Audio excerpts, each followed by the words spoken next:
خلک وی د ښځو حق په اسلام کې نشته.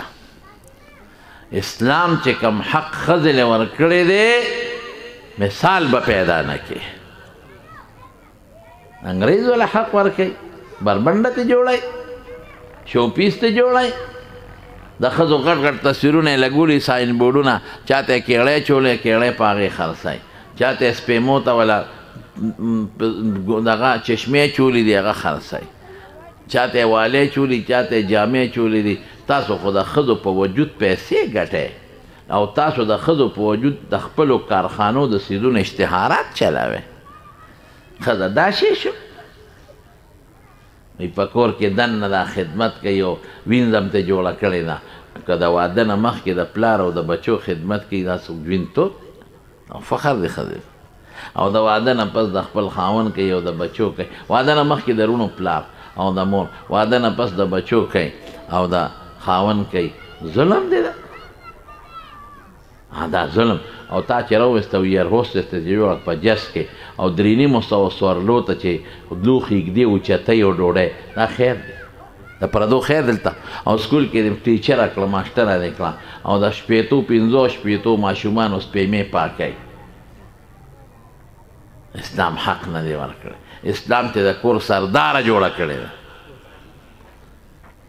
مدرسة البنات ته راولئ لوڼه خویندې داخله کړئ پکې چې حق وپېژني چې اسلام څه ورکړي دي. اسلام وایي کور کښېنه او بالغ ته ډډه ووایه او خاوند پیشه او پیراوړل دله پیشه ښه مزېدار ډډه ووایه، دې به یې دله راوړي او ته یې پخوه. اسلام خو پوره حق ورکړه.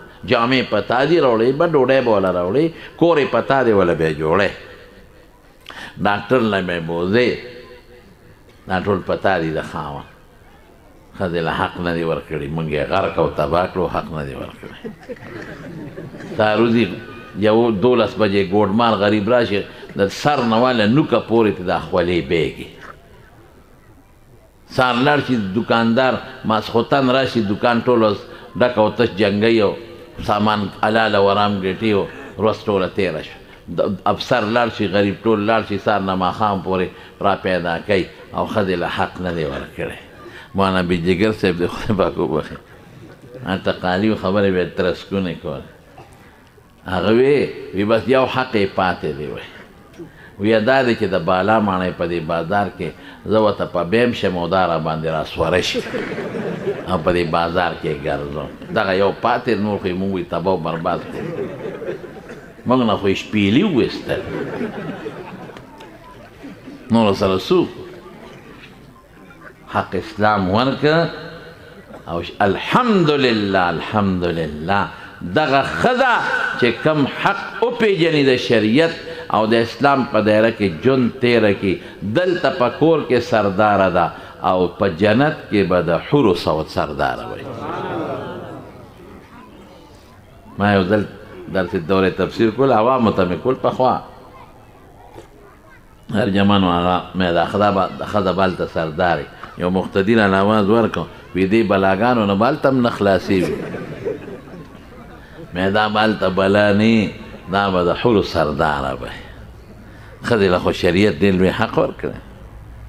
رسول الله مبارک بالکل ور په مرض وفات کې اخیری تقریر تو ګوره نو حیران بشي. هلته څه وایي؟ الا فاتقوا الله فی النساء الصلاة وما ملکت ایمانکم. وی د خدای لحاظ وکړئ، د خدای نه ویریږئ او د ښځو خیال وساتئ. دا ورسره قیدیانې ښه سلوک ورسره وکړئ.